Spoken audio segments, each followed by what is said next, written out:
Do not offer any part of yourself to sin as an instrument of wickedness, but rather offer yourselves to God as those who have been brought from death to life, and offer every part of yourself to him as an instrument of righteousness. For sin shall no longer be your master, because you are not under the law, but under grace.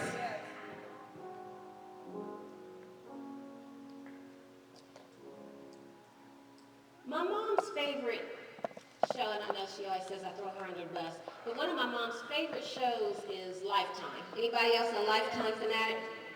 And majority of the time when you watch Lifetime, it's always pretty much a story of either some type of man or woman that is stalking someone, or somebody that may have ended up in an abusive relationship. There are times, I don't know if you know of anybody, but anybody in here either have been a victim of abuse or know somebody or a family member that has been in an abusive relationship. I know I've been in an abusive relationship, so is anybody else in here want to put their business on display? But oftentimes we do know of a certain someone that has encountered an abusive relationship. And how did we feel in that? Ashamed, hurt, scared. And oftentimes when I'm not a victim anymore. What do you call it when you've been, I'm a conqueror of it. I'm a victor of it. But this morning, let's talk about being in an abusive relationship. And oftentimes in an abusive relationship, the abuser takes on the role of a master. Because oftentimes women, as well as men, they can be in these relationships and feel trapped. And we as family members, because I've been on both sides of the fence on that, we as family members, we at times feel helpless. Are you with me this morning? And we wonder why that loved one stays.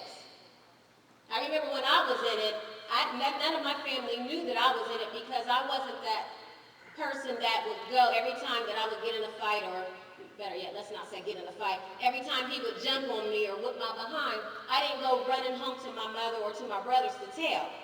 When I came home, when I came running, it was it for me. That was no turning back. I didn't go back. But oftentimes there are people who continue to get in these abusive relationships and they keep going back.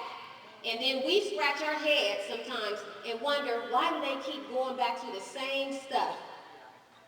And oftentimes when we return to those types of relationships, does it get better? No. It ends up getting worse, and at times it can end up harming us. So this morning, I'm going to talk with us. The Lord has given me a message called Walk in Liberty. And as we look at the book of Romans in chapter 6, Paul is saying to the church at Rome, he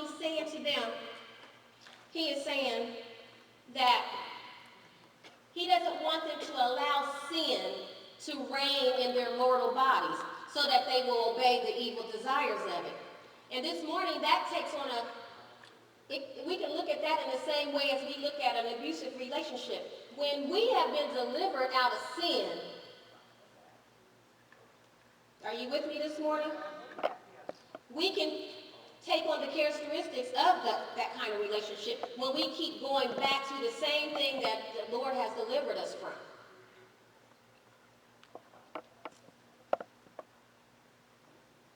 And I want to pause here for a minute, because oftentimes we take sin like it's like something that we just take for granted. And sin is something that the Lord is not pleased with.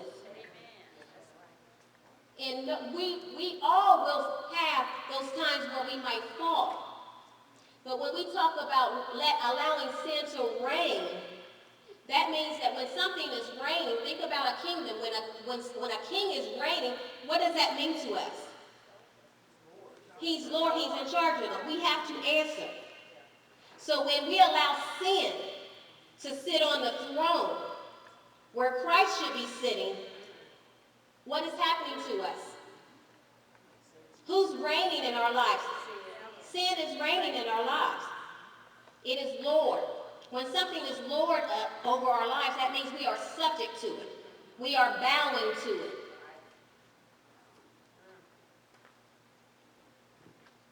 So again, in order to walk in liberty, we cannot allow sin to be Lord over us. So as we continue to look at verses 13, Paul is saying, don't offer any part of yourself to sin as an instrument of wickedness, but rather to God as those who have been brought from death to life. What Paul is saying to us this morning, what he is sharing to us this morning is, we must know our worth. And oftentimes, when we are allowing these things to be Lord over our lives and we are allowing sin to control our lives, it's a clear indicator that we really don't know our worth. Many of us don't. We may say we know our worth, but our actions show something totally different. We don't know our value, our usefulness, our ability, or our importance. When we continue to yield ourselves to things that are not worthy. There are some women who are yielding themselves to men who are not worthy.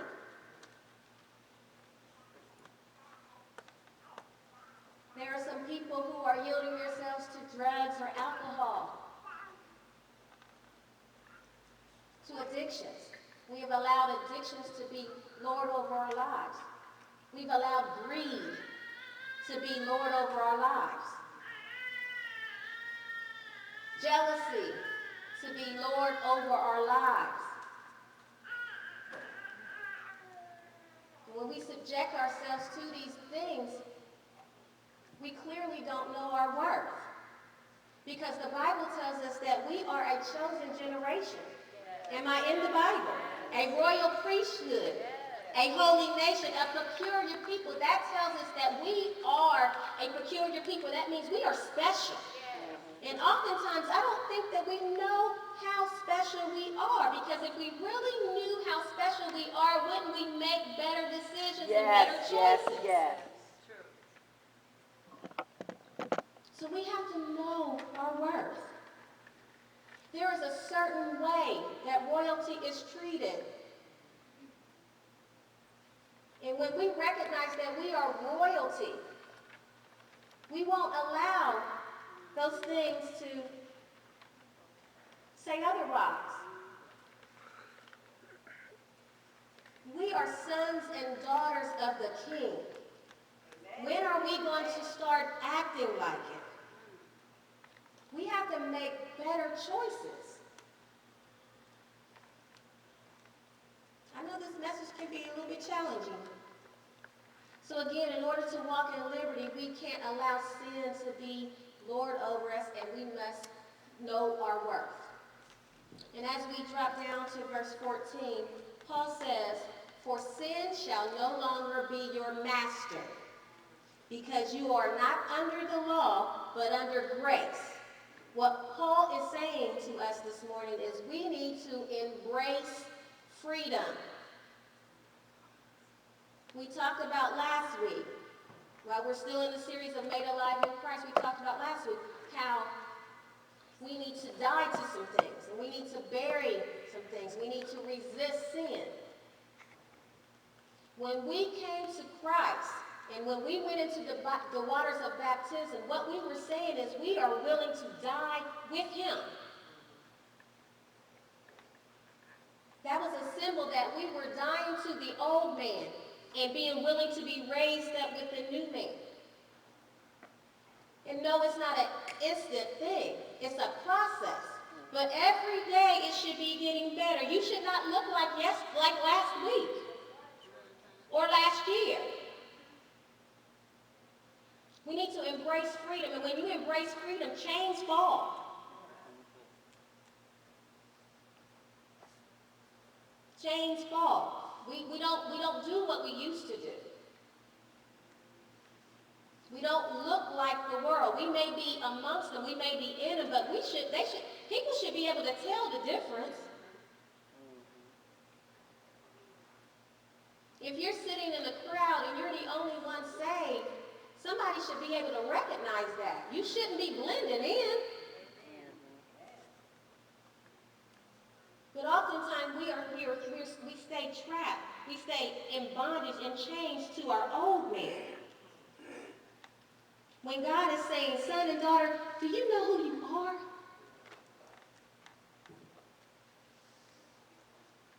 Do you really know who you are?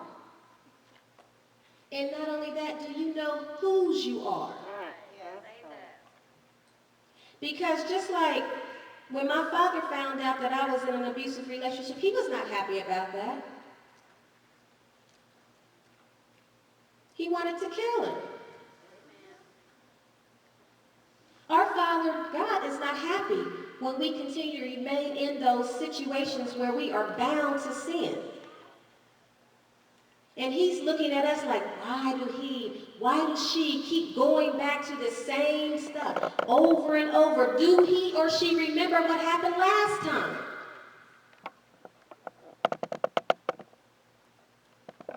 The last time she had a black eye. The last time he lost all his money. The last time he broke her heart over and over again.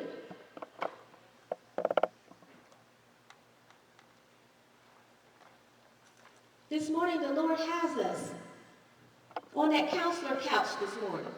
And he's counseling us this morning. He's not even coming at us like this. He's coming at us like, we're going to get through this. Let me help you get through this. Because oftentimes we can be trapped and don't know how to get loose. And we need our Father to come and rescue us. But this time when Daddy comes and packs up our bags, that needs to be it. We don't need to go back. So again, in order to walk in liberty, we must embrace freedom. So today, will you join me in walking in freedom and allowing the Holy Spirit to take us through the process that leads to liberty?